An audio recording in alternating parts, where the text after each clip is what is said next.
October 1933. A man is dying of thirst in the middle of the largest desert on Earth. His name is Laszlo Almási. He is Hungarian, a pilot, an aristocrat, an explorer, and he has spent years crossing a country of sand where the maps simply stop. His expedition is low on water. They are deep in the Gilf Kebir, a sandstone plateau on the border of Egypt and Libya. A place so remote that even today you cannot reach it without satellite navigation and days of driving across open desert. And then, in the wall of a shallow cave, his lamp finds something painted on the rock. Small figures, dozens of them, arms stretched out, legs bent, bodies tilted at an angle no walking person would ever hold. They are swimming. Almási is standing in one of the driest places on the planet, a basin where rain may not fall for years at a stretch, and he is looking at a painting of people swimming. Not wading, not bathing, swimming, the way you swim across deep water. He does not believe it at first. Almost no one does. Almási had come to this desert chasing a legend, a lost oasis the old caravan men called Zerzura, a green place said to be buried somewhere in the sand. He never found it. He found this instead, working alongside a German expedition led by the ethnographer Leo Frobenius. The swimmers are tiny, each figure smaller than a human hand.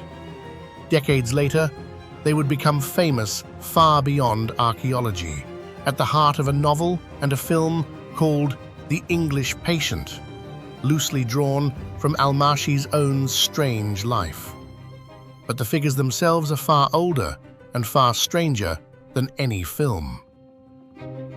But the figures are real, the paint is real, and the people who made them 6, perhaps 8,000 years ago were not imagining a fantasy. They were painting what was outside the cave. Because once, within the memory of our own species, this desert was not a desert at all. There were lakes here, rivers, hippos in the water, and giraffes on the grass, and people who swam.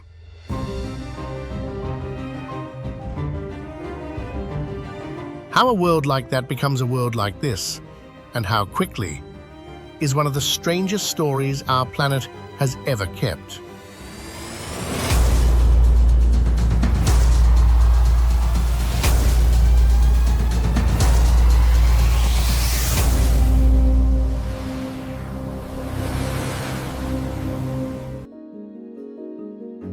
This is the Sahara. Say the word, and a picture arrives almost instantly. Endless golden dunes, a single camel on a ridgeline, heat shimmering over empty sand all the way to the horizon. That picture is mostly wrong. The Sahara covers around 9.2 million square kilometers, an area close to the size of the United States or of all of China. It runs more than 4,800 kilometers from the Atlantic Ocean in the west to the Red Sea in the east. It reaches into 11 countries. It is the largest hot desert on the planet, and it covers nearly a third of Africa. But sand makes up only about a quarter of it. Most of the Sahara is not dunes at all. It is bare rock, gravel plains, wind-scoured plateaus, and dry valleys that have not held a flowing river in thousands of years. There are mountains here. The Tibesti Range in Chad rises to a volcano called Emi Koussi, almost 3,500 meters high. Snow falls on its peaks. In places, it settles on the ground for days. And where there is sand, it does not behave gently. In eastern Algeria, In a sand sea called the Isawan and Tiffanine, the dunes climb past 400 meters, taller than almost any building ever raised by human hands. These great sand seas carry names of their own: the Grand Erg Oriental, the Grand Erg Occidental, the Libyan Sand Sea, and each one is larger than many whole countries. And between them lie the Chots, vast, cracked salt flats that shine white under the sun. They are the dried floors of lakes the green Sahara left behind, the ghosts of water printed on the ground. The hottest reliable air temperature ever recorded on Earth was measured in this desert. By day, the Sahara can pass 50 degrees Celsius.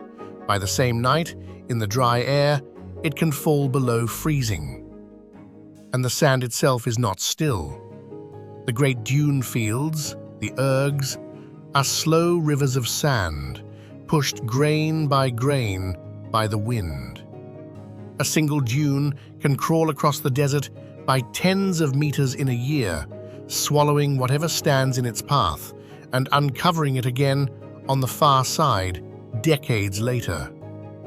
Some of them sing. In certain dunes, when a slope of dry sand shears and slides, the grains vibrate together at a single low frequency, and the whole dune lets out a deep, droning hum that can carry for kilometers. Travelers have heard it for centuries and called it the voice of the desert. It is, in truth, only physics, millions of grains falling in time. This is a land of extremes, but the deepest extreme here is not the heat, it is not the cold or the scale. It is time. Because the Sahara has not always looked like this, and it will not always look like this. The desert you are picturing is not a permanent feature of the Earth. It is a phase, and the desert keeps a record of every phase it has ever passed through. You only have to know where to look. In the southeast of Algeria, where the borders of Libya, Niger, and Mali draw close together, a plateau rises out of the sand. Its name is Tassili Najer. It is enormous. Tens of thousands of square kilometers of eroded sandstone, carved by wind and ancient water into towers, arches, and narrow stone canyons. From a distance, it looks like a ruined city built by no one. And on its rock faces, people have left more than 15,000 paintings and engravings. This is, by most measures, the greatest gallery of prehistoric art anywhere on Earth. The oldest images here are around 12,000 years old, and when you read them in order, layer over layer, century over century, they do something almost no other record on the planet can do. They show you a climate changing, in real time, drawn by the people living through it. And we are not guessing at the order. The art falls into clear ages, each painted over the last. First the wild animals, then the great cattle herds, then the horses and chariots, and finally the camels. By dating the thin flakes of painted rock that dried and fell to the cave floor and the sediment that slowly buried them, researchers can lay these ages out along a timeline that runs across thousands of years. The earliest paintings are full of wild animals: elephants, giraffes, hippopotamuses, animals that need deep, standing water all year round. Then the scenes change. Around 7,500 years ago, the herds arrive. Cattle everywhere, fat, healthy cattle painted in careful, loving detail. Herders stand among them. There are tents, children, dogs, whole families living a settled, pastoral life in the middle of what is now one of the most lifeless places on Earth. And then slowly, the cattle thin out. The horses appear, and chariots, drawn at a flying gallop. Then later still, the camels. The camel is the last animal to walk onto these walls, and the camel is the animal of the desert. By the time it appears, the green world is already gone. The art itself is telling you the date. There is one engraving here that people return to again and again. It shows a small herd of cattle, carved in flowing, confident lines. The heads are turned toward you, and beneath the eye of each animal, the artist has cut a single tear. They are called the weeping cows. No one can be certain what the carver meant, but the local reading has held for generations that these were made as the rains began to fail, that the herders watched the grass recede season after season and carved their cattle crying because they could see what was coming and they could not stop it. A German explorer named Heinrich Barth was the first European to bring this world to wider attention. Crossing the desert by caravan in the 1850s, he found rock paintings that he wrote told of a way of life utterly unlike anything that could exist in those regions now. He could not explain them. The pictures and the landscape did not match. A century later, a French explorer named Henri Lotte spent years here, copying the Tassili paintings panel by panel and carrying them to the world. One towering figure, taller than a man, he nicknamed the Great Martian God for its strange, rounded head. It is not a Martian, of course. It is almost certainly a god or an ancestor painted by people who had names and families and a country that was green. We do not know what language they spoke. We do not know what they called this place. But we know they were here, and we know from their own hands that they watched it end. And yet the green Sahara dying did not empty the desert of people. It changed who they had to become. When the lakes dried and the grass died, those who stayed could no longer farm the open land. They became something else. Nomads, herders, traders. They learned to read a horizon most of us would find blank, and to find water inside it. The most famous of them are the Tuareg. For more than 1,000 years, the Tuareg have moved across the central and southern Sahara, through Niger, Mali, Algeria, Libya. Outsiders call them the Blue Men, for the deep indigo dye in the cloth they wrap around their heads and faces. Over a lifetime in the sun, that dye rubs off onto the skin and stains it blue. Theirs is an old and unusual society, one in which lineage often passes through the mother and in which the men, not the women, traditionally veil their faces. And for centuries, they controlled one of the most valuable trades on earth. Not gold, not silk, salt. It is easy to forget, in a world of refrigerators, what salt once meant. In desert heat, meat spoils in hours. Salt was the only way to preserve it. Salt was survival, and across much of West Africa, salt was so scarce that it was traded weight for weight against gold. The Tuareg moved it. Twice a year, great camel caravans set out. The Azalai in Mali, the Taglamt in Niger, carrying little on the way out and returning loaded with slabs of rock salt cut by hand from dead lake beds deep in the desert. At their height, these were not small convoys.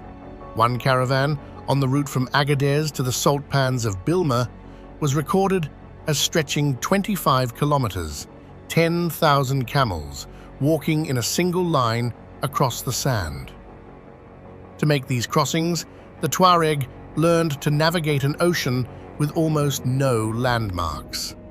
They read the stars, the color and shape of the dunes, the feel of the wind on the sand. They carried whole routes in memory, handed down from father to son, because a single wrong turn could mean days without water in a place where there is none. In the deep core of the desert, that emptiness is total. There are stretches of the Sahara, the Tenere in Niger, the Tanezrouft on the border of Algeria and Mali, where a traveler can move for hundreds of kilometers and find no well, no plant, no living thing at all. The old caravan men gave one of them a blunt and honest name. They called it the Land of Terror. They walked to places like Taudeni and Tagaza, salt mines so remote and so brutal that for much of their history they were worked by people who had no choice in the matter. Because the caravans did not only carry salt and gold. For more than 1,000 years, these same routes across the Sahara carried human beings, men, women, and children, taken from the lands south of the desert and marched north across the sand to be sold. The crossing killed many of them before they ever arrived. The trade was vast. It lasted for centuries, and it is woven into the history of nearly every city the caravans touched. It is not a footnote to this story, it is part of what the desert was, and no honest account of these trade routes can leave it out. Today, the great caravans are almost gone. Trucks cross the sand now on a handful of rough roads. The salt of Bilma still moves, but in sacks, on engines, in a fraction of the old numbers. A few camel caravans still run. Old men still make the crossing the way their grandfathers did, because they know the route by heart, and because some things are not yet ready to end. But they are among the last of their kind, and the cities those caravans built are still standing. Timbuktu in Mali was once one of the richest trading towns in the world and a great center of learning. Its libraries held tens of thousands of manuscripts on law, astronomy, medicine, poetry, and mathematics, copied and guarded by scholars, while much of Europe could barely read. And the wealth that crossed this desert could be staggering. In the year 1324, the ruler of the Mali Empire, Mansa Musa, set out across the Sahara on pilgrimage toward Mecca, with a caravan said to number in the thousands and a fortune in gold. He gave so much of it away along the route in Cairo and the cities of the East that he is reported to have driven down the price of gold for years afterward. The gold of West Africa, carried north across these sands, helped fund the medieval world. Almost all of it passed through towns like Timbuktu. Agadez in Niger still raises a mosque of mud brick and timber, its tall minaret patched and rebuilt by hand, generation after generation. We are taught to picture the Sahara as a barrier, a wall of sand that cut Africa in two. For the people who lived here, it was the opposite. It was a road, a sea you crossed by camel instead of by ship, with islands of fresh water, the oases, strung across it like ports. And an oasis is not a mirage. It is a place where the desert's deepest secret reaches the surface. Because most of the water in the Sahara is not on the ground. It is under it. Buried beneath the sand lie some of the largest stores of fresh water on the planet. Vast underground reservoirs trapped in the rock. Beneath Egypt, Libya, Sudan, and Chad sits one of the greatest of them all, the Nubian sandstone aquifer. And much of that water is old, tens of thousands of years old. It is sometimes called fossil water because it fell as rain in a wetter age and has been locked away in the dark ever since, almost never replaced. Where that water rises close enough to the surface, life explodes. Date palms, gardens, whole towns. The oasis of Siwa in western Egypt has grown dates and olives in the same groves for thousands of years, fed by springs that bubble up straight out of the desert floor. An oasis is not only water, it is an economy, balanced on a single tree. The date palm gives food, shade, timber, and rope. Beneath its cover, gardens of grain and vegetables can grow in soil that would otherwise simply bake. For thousands of years, oasis farmers have tunneled into the hillsides for water in much the same way the desert's ancient engineers once did, drawing the buried water out by gravity, drop by patient drop, and guarding that flow as the most precious inheritance a family can own. And where the water gathers in the open, you can still see the ghost of the green Sahara directly. In the heart of the desert, on the border between Chad and Niger, lies Lake Chad. Once, it was one of the largest lakes on Earth. Geologists call its ancient form Lake Megachad, a freshwater sea that at its greatest covered an area larger than the Caspian holds today. It was a relic of the wet times, fed by rivers that no longer reach it. And in our own lifetime, it has been vanishing. Over the last 60 years, Lake Chad has lost the great majority of its surface, shrinking at times to a small fraction of the size it held within living memory. Drought took some of it.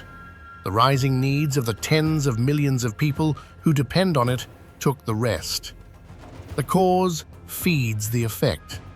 Less water means less farming. Less farming pushes people to draw harder on what remains.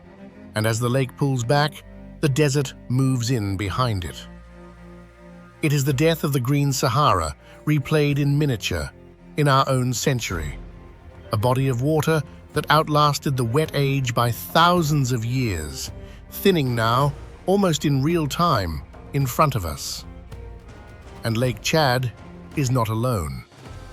Along its southern edge, the whole desert is pressing outward. By some measures, the Sahara has grown by around a tenth over the last 100 years, reaching down into the Sahel, the dry belt of grassland that separates the sand from the green of Central Africa. For the millions of farmers and herders who live on that line, the desert is not ancient history.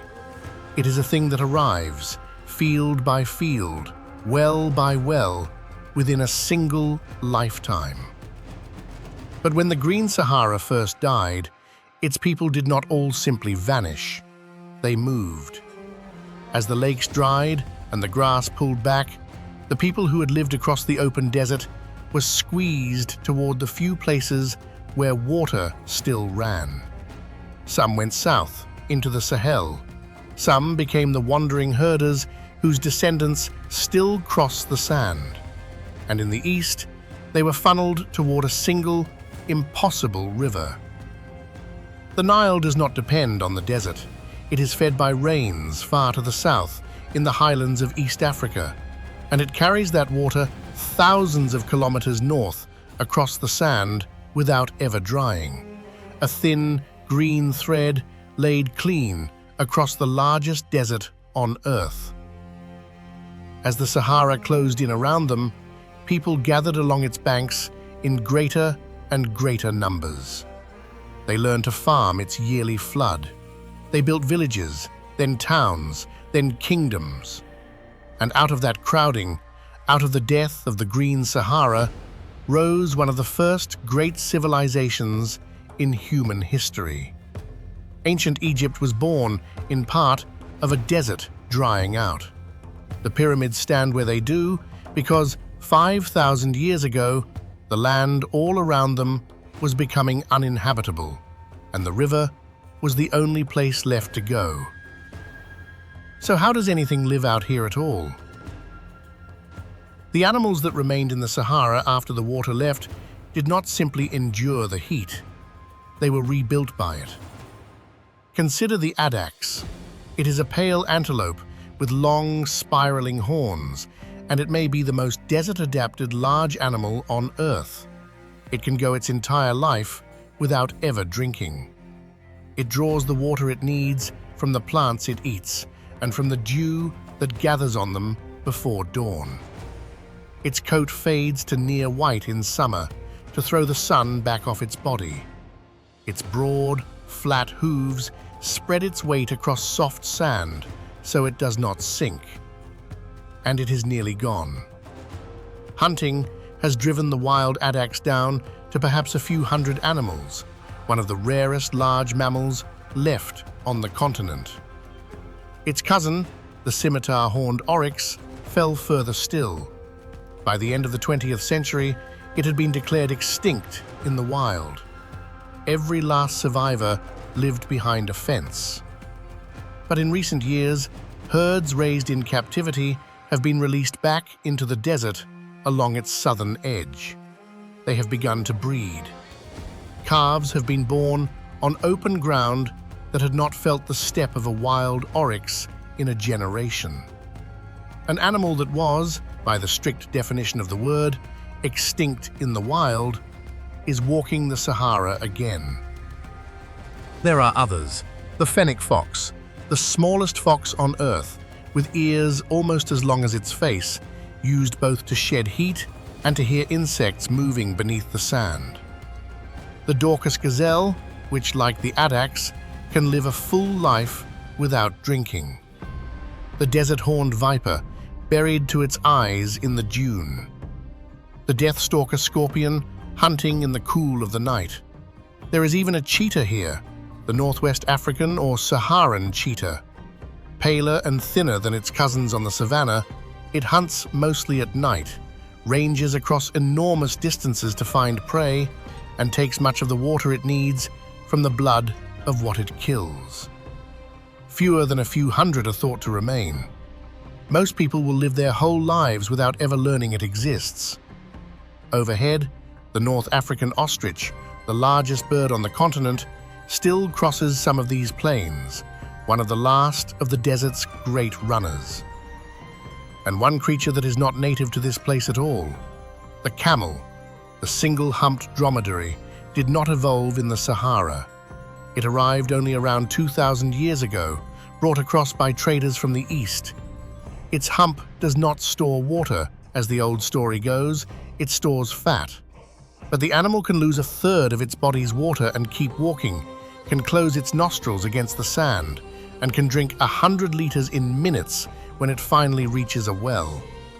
In a sense, the camel is the desert's replacement for everything the green world lost. The hippos and giraffes of the cave paintings could never have survived what came.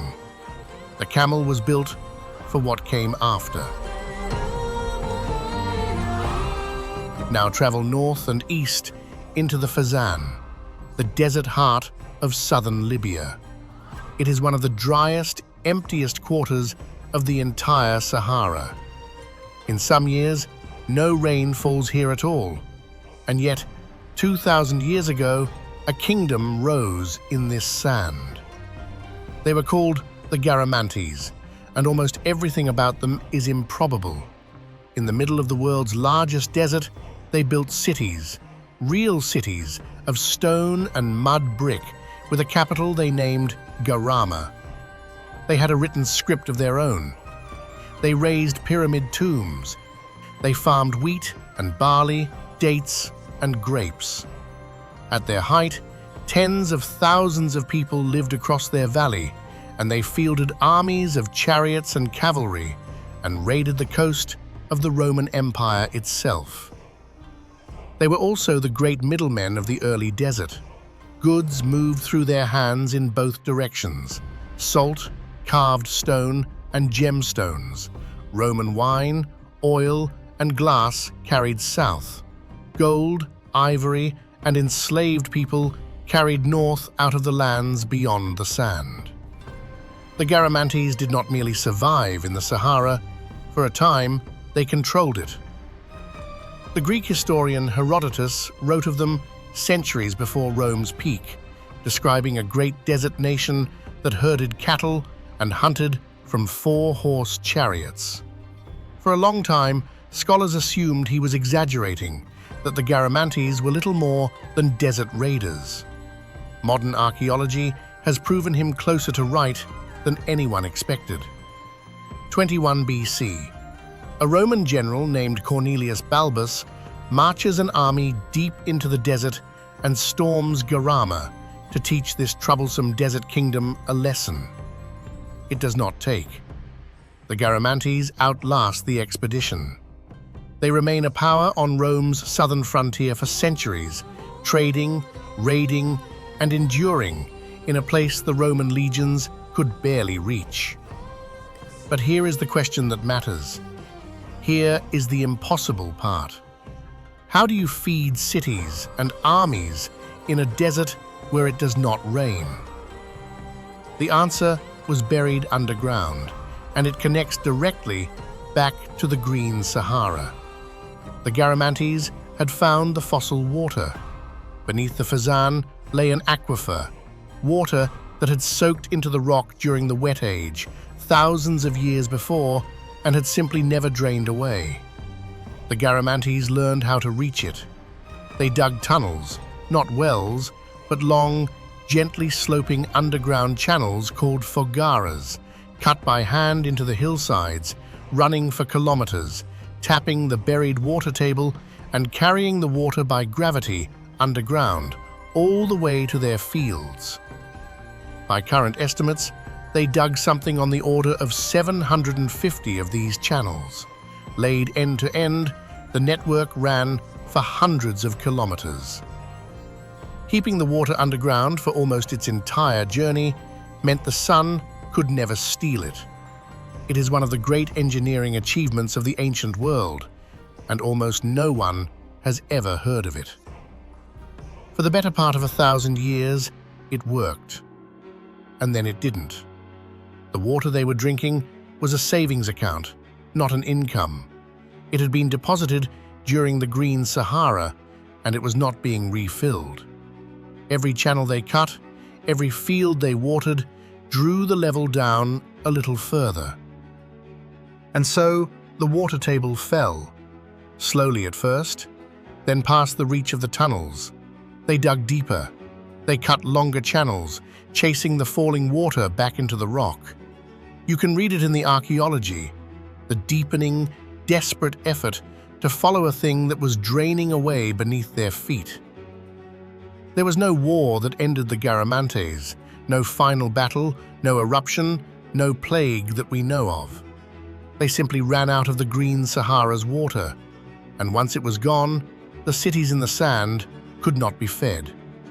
The kingdom thinned, fractured, and faded until almost nothing remained but tombs and tunnels and a few lines in Roman histories. They had built a civilization on the memory of a wetter world. They drank it down to the very bottom, and when the cup was empty, the desert quietly took everything back. And here is the unsettling echo. We did not learn the lesson. In the late 20th century, engineers in Libya set out to do, on a vast scale, exactly what the Garamantes had done. They drilled deep into the same kind of buried, ancient water, the fossil aquifers beneath the desert, and built an immense network of giant pipes to carry it hundreds of kilometers north to the cities on the coast. It is one of the largest projects of its kind ever attempted, and it draws on the very same thing: rain that fell during the green Sahara, stored in the rock and not being refilled. The Garamantes drank their savings account dry over 1,000 years by hand. We can now reach far more of it, far faster, with steel and diesel. How long that water lasts is a question no one can fully answer. But it is, in the end, the same water and the same gamble. Not everything that survives out here is large or famous. Some of the Sahara's most extreme survivors are smaller than your fingernail. On the dunes of Morocco and across the wider desert, there lives an ant the color of polished metal. It is called the Saharan silver ant. It may be the most heat-tolerant animal with legs on the entire planet. Here is how it lives. Most desert animals flee the midday sun. They hide, they burrow, they wait for the cool of evening. The silver ant does the opposite. It waits for the very hottest part of the day, when the surface of the sand can reach 60, even 70 degrees Celsius. And then it runs out into it. It does this on purpose, because at that temperature, the lizards and birds that would eat it have all retreated into the shade. For a few minutes, in the killing heat, the ant has the desert surface to itself, and it sprints across the burning ground, hunting for the bodies of other insects that the sun has already struck down. To survive those few minutes, it has been engineered down to the cell. It runs faster for its size than almost any animal ever measured, covering more than 100 times its own body length every single second. It holds its body high off the scalding sand, and its silver sheen is not decoration. Each tiny hair on its body is shaped to reflect sunlight away, bouncing the heat off before it can soak in, so the ant stays just cool enough for just long enough to find its food and race home before its own body cooks. It has at most about 10 minutes. It does not waste a single one of them. The green Sahara is gone. The hippos are gone. But life did not leave this place. It grew stranger and smaller and tougher, and it stayed. The desert is full of things like this, half known, scattered across an area far too large to ever truly explore. In Mauritania, in the far west, there is a formation so vast and so perfectly circular that astronauts have used it as a landmark from orbit.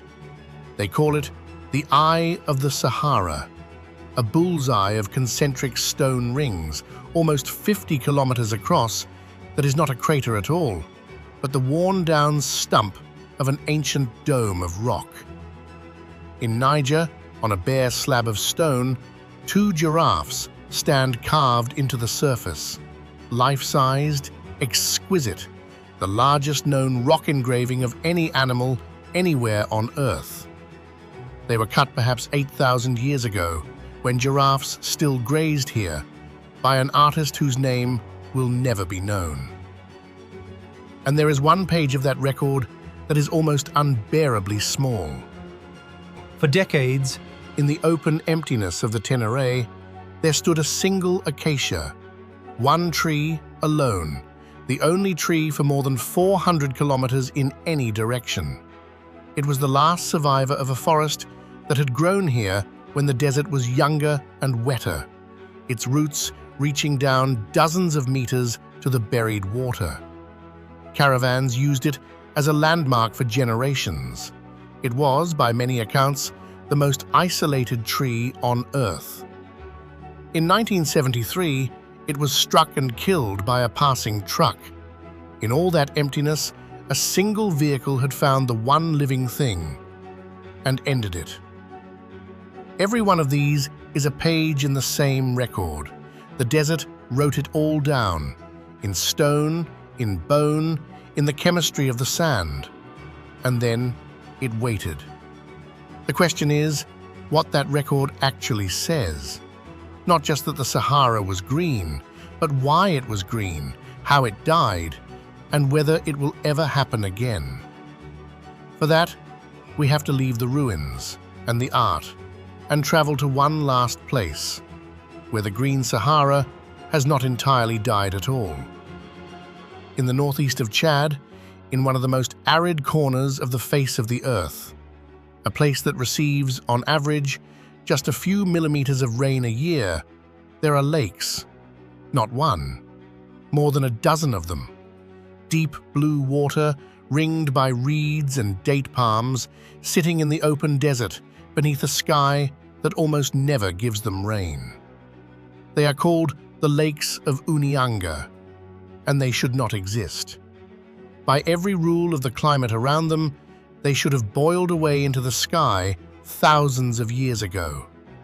The air here is so dry and the sun so fierce that the surface of an open lake should vanish within a few short years.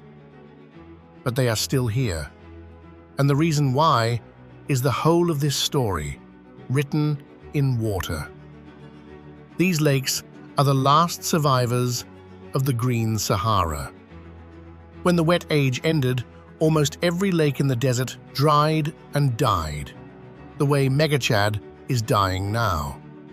But beneath Unyanga lies that same fossil water, the rain of the Green Age held in the sandstone, and it seeps up constantly, feeding the lakes from below as fast as the sun can burn them away from above.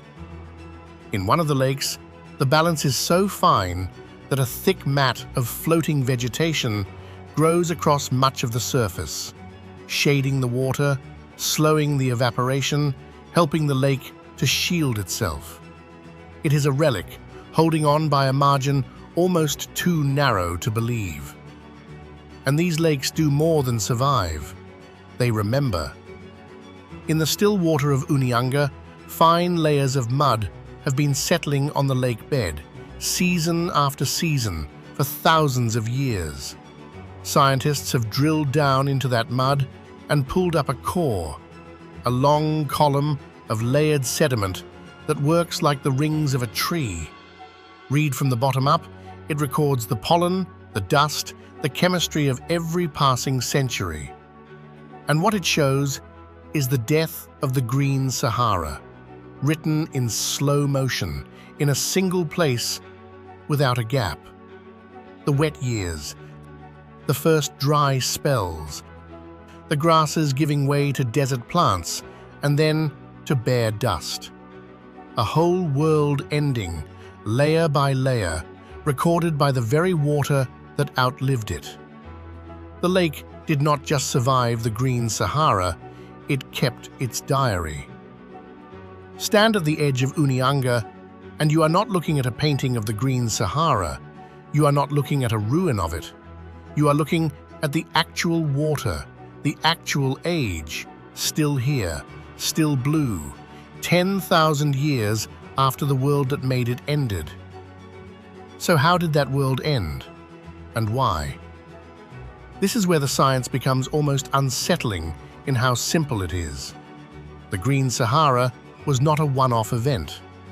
By drilling cores into ancient lake beds and into the floor of the sea, scientists have now counted more than 230 separate green phases over the last 8 million years. The desert blooms and dies and blooms again on a slow, steady beat. And the beat is set by the sky. The Earth does not spin perfectly upright. It wobbles very slowly on its axis. A wobble that takes around 21,000 years to complete one full turn. Scientists call it precession. That wobble changes how much summer sunlight falls on the northern half of the planet. And when the northern summers grow stronger, they pull the great African monsoon further north, dragging the tropical rains up and out over what is now bare sand. When that happens, the desert greens. Lakes fill, rivers run, grass spreads across the dunes, and the animals and the people follow the water in. The Sahara becomes a gateway. For millions of years, this rhythm, green, then dry, then green again, has worked like a vast set of doors at the center of the world. When the desert greens, the doors open, and life pours through, plants, animals, and people moving north and south across a land that is otherwise impassable. When it dries, the doors close, and everything on either side is sealed apart again. Our own species came of age inside that rhythm. In the Green Ages, early humans are thought to have crossed this corridor again and again, out of the heart of Africa and into the rest of the world. The map of where we all live today was drawn, in part, by the opening and closing of the Green Sahara. When the wobble swings back, the rains retreat south again, and the desert returns. The gate closes. The Green Sahara, the swimmers in Almasi's cave, the cattle of Tassili, the buried water under the Garamantes' feet, all of it was a single turn of that 21,000-year wheel. The people Almasi found painted on that wall were not dreaming. They were swimming in a lake the sky itself had filled. And when the wheel turned, the sky took it back. But here is the part that should give us pause. The change in sunlight was gradual. It came on over thousands of years, smoothly, a fraction at a time. The change on the ground was not. When scientists measure how fast the Green Sahara actually died, the answer is shockingly short. In many places, the landscape did not fade away over slow millennia. It collapsed from green to desert in a span of perhaps 200 years, 2 centuries.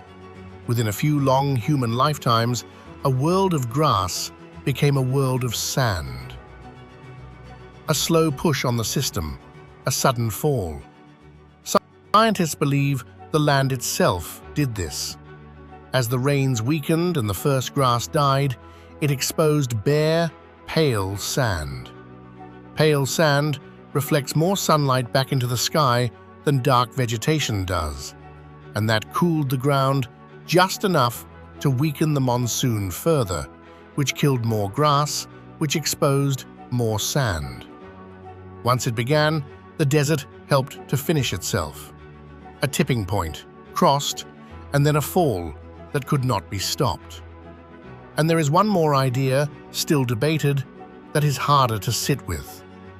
Some researchers argue that the people themselves may have nudged it over the edge, that the very cattle we see painted across the Tassili walls, multiplied over a drying land, grazed the fragile grass down to bare soil at exactly the wrong moment, and helped tip a teetering climate the rest of the way into collapse.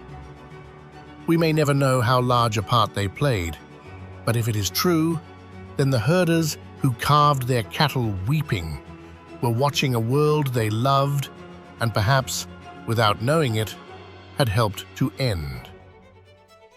That is the title of this film, Answered. The desert that used to be green did not slowly dry into the place we know today. It fell off a cliff, fast enough that the people standing on it lived to see it happen and left us the record on the rock. And the wheel is still turning, because the cycle that ended the Green Sahara has not stopped. The earth still wobbles. The northern summers will strengthen again, and when they do, the monsoon will climb back north, and the rains will return to the sand. The scientists who study this can even estimate when. The next turn toward a Green Sahara is projected to begin somewhere around 10 to 15,000 years from now. Not in our lifetime, not in any lifetime we will ever know. But on the clock the desert keeps, that is soon. The lakes will fill again. The grass will spread. And somewhere on this sand, in a world that none of us will ever see, there will once more be water deep enough and blue enough to swim in.